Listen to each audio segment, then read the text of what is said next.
Hello everyone, my name is Robert Marzullo from Ram Studio Comics, and welcome back to the course on how to improve your figure drawing. So in this next lesson, I'm going to show you how to break down arms.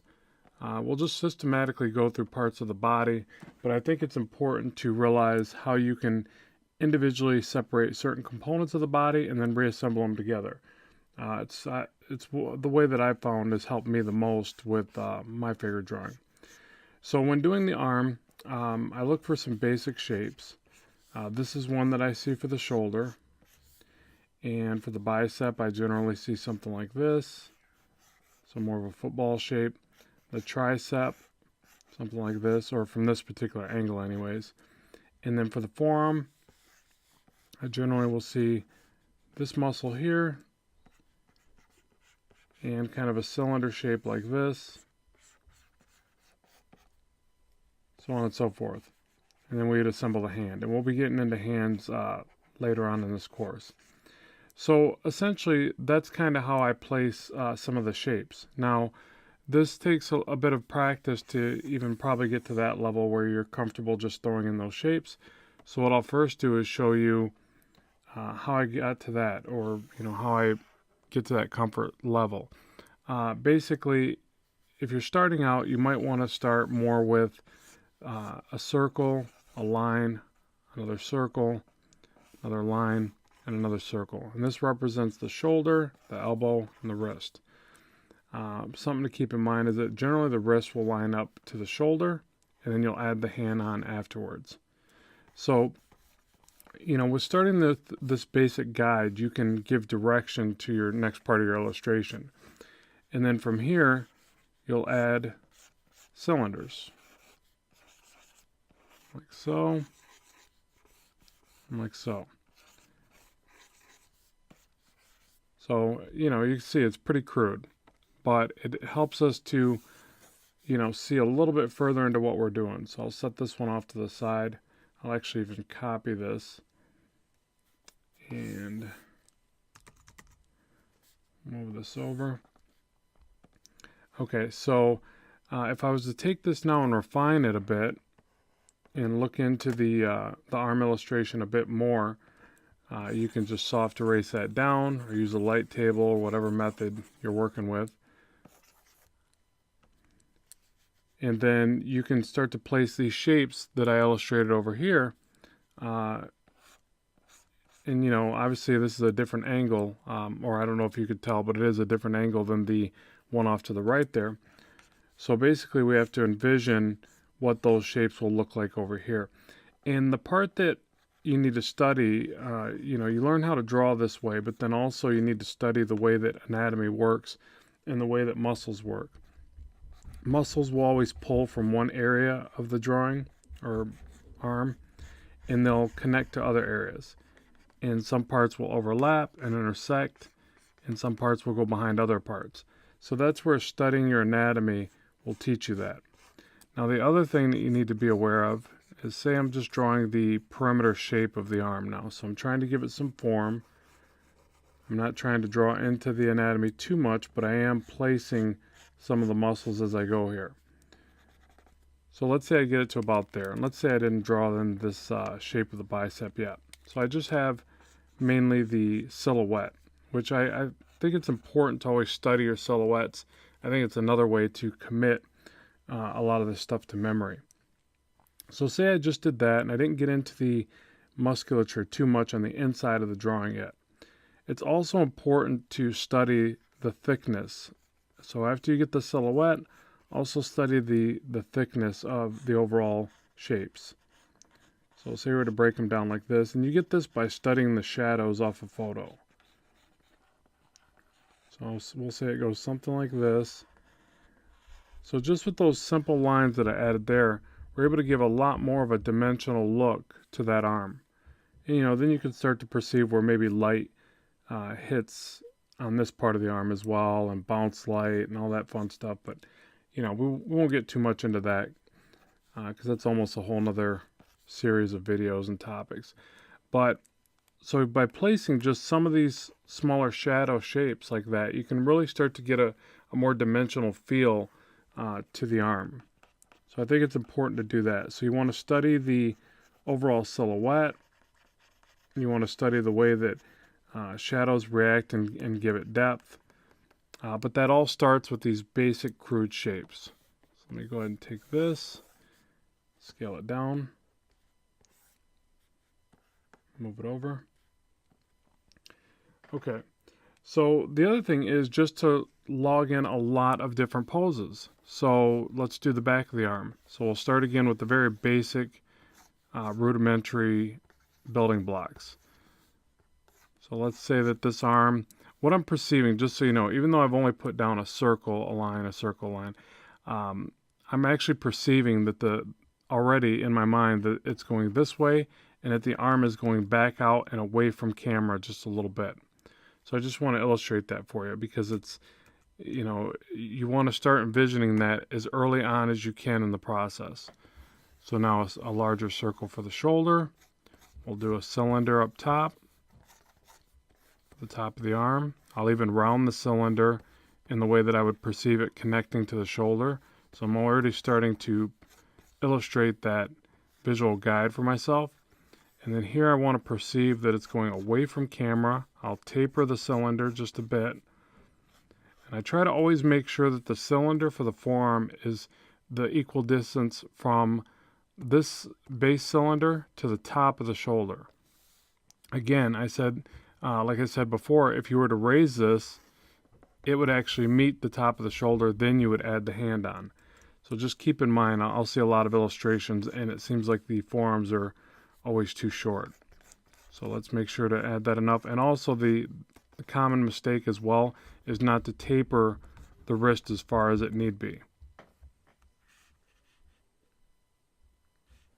Okay, so now let's go ahead and take this to the next stage and let's add a little bit more. I'll even add a bit of a wedge shape for the hand, but we won't get into detail on the hand yet because I want to save that for another lesson. So we got the elbow back here. And let's go ahead and copy this. We'll shrink it down first, move it over. Copy and paste. Move that back over. Okay, so now let's go ahead and give this a little bit more form. So in this next stage we can start to figure out the shapes a little bit more.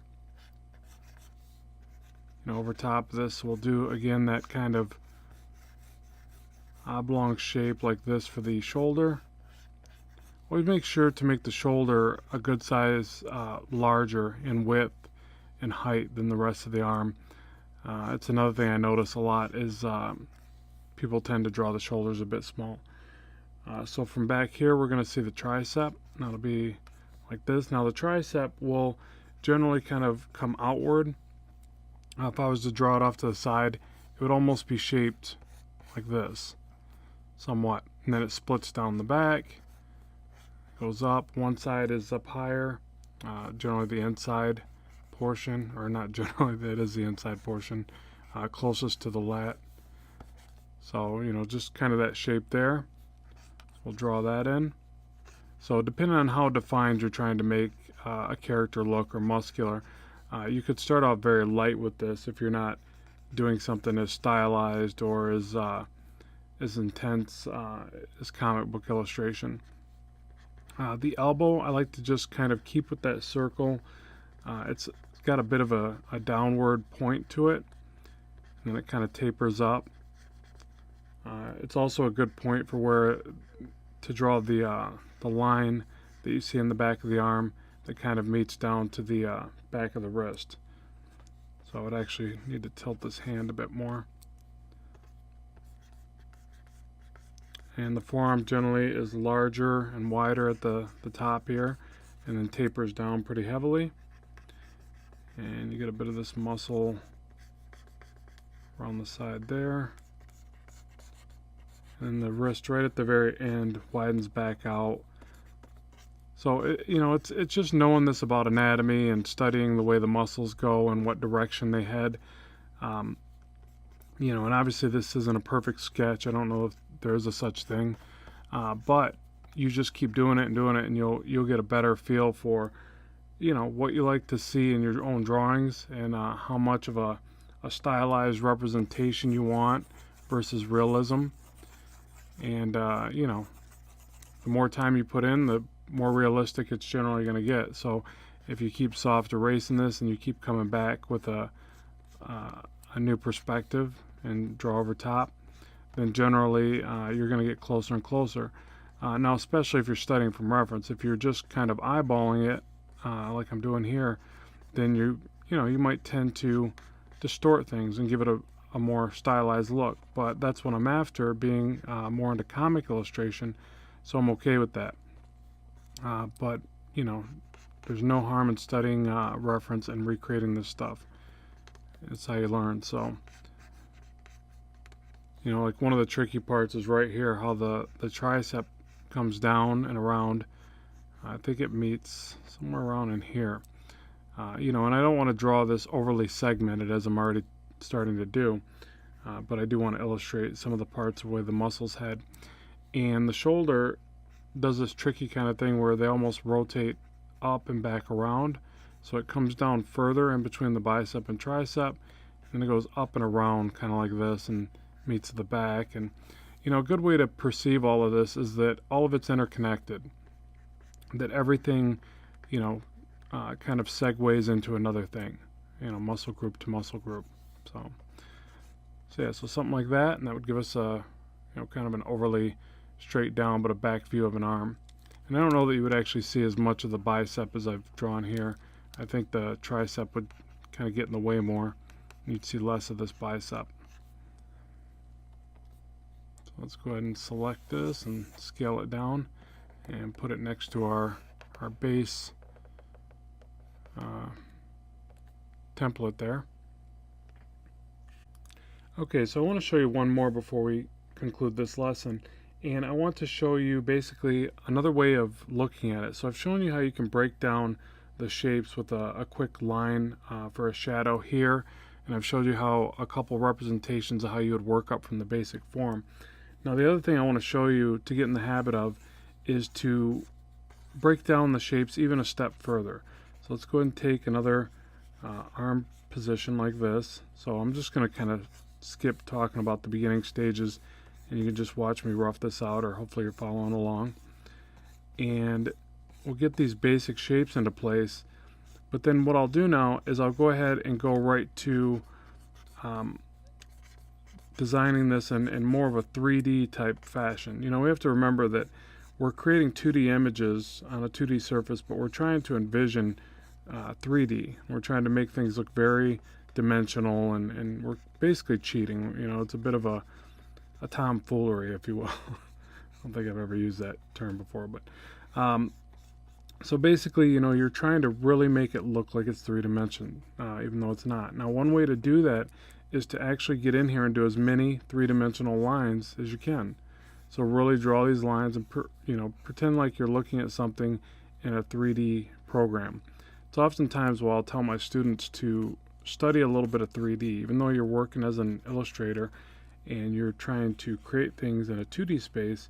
I recommend that you study 3D programs, and there's some free ones out there that you can get into without dedicating your life savings to it.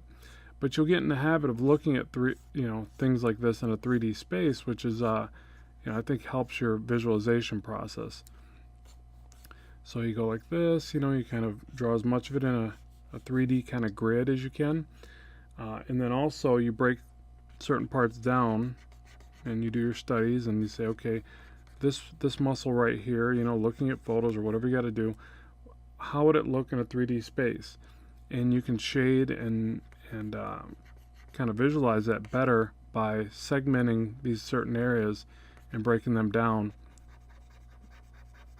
So I guess you're just itemizing parts of the body and really focusing on it, and then studying this muscle here. How does this react, and how thick is it to the base, and how thin, how quickly does it taper off this way? But I think these little lines that help you draw in 3D space, let me soft erase this down again and I'll illustrate that even further. I think it really helps you to see that and break that down. So I'll draw it again.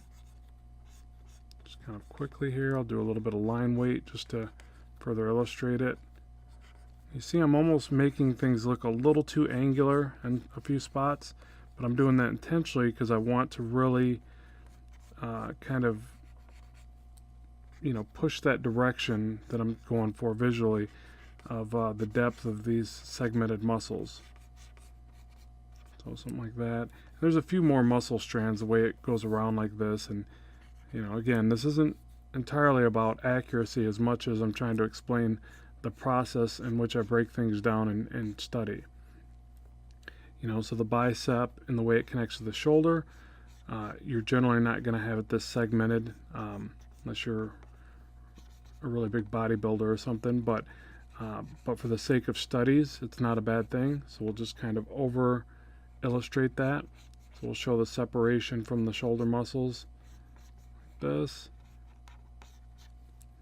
Again, we'll show those kind of three-dimensional lines, 3D lines. We'll even have them taper off to just this muscle group like this. You know, I almost picture like we're drawing Colossus from X-Men, because you always see these little lines on him. If you're familiar with who that even is, but maybe not. But by doing this, you know, we're really painting the picture that each one of these areas are segmented and that they're rounded, that they have a bit of depth to them. So again, that's what this line here is for. This line to the back of the elbow, this line to the bottom part of the forearm. And you know, you can shade these in if you want. And keep in mind, all these art files will be supplied with the course, so they're available here for download so that you can follow along and study these. Probably already knew that, but just in case you didn't. So just like that. So and again, you know, each part. So even though you don't want to get in the habit of over segmenting your natural drawings, your typical figure drawings, it's okay when you're studying, because it kind of reinforces these shapes in your mind. Then you can go back and soften them up. So, you know, I obviously don't recommend doing this if you're drawing a you know, a real life drawing or anything like that. But for studying, it's more than adequate. So we'll go like this. And again, just really trying to visually get the idea of the shape of these muscles, or this arm. So I do this quite a bit for my studies. I just feel like it really helps me to understand it. And then from here, just save these. You know, save them in your sketchbook, save them in your computer under you know, titles and things, so that you can access them. And that way, if you do spend your time really doing some intense studies, you can pull from that reference. You can remember where you were at as an illustrator and what things were clicking mentally for you. Because that happens at times. There's times you go back and you look at some of your old work and you're like, man, I was doing well with drawing hands or feet there, and then I somehow forgot that. And I don't know why that occurs, but it's just something that does happen. Chances are what it probably is when you were doing well with it previously, you were inspired, because inspiration is a big part of drawing any of this stuff. So there you go. That's how I'd break down and do some studies for some various arm poses. Alright, so that'll conclude this lesson. Next we'll head over to studying the legs and breaking those down with shapes as well. So let's continue on.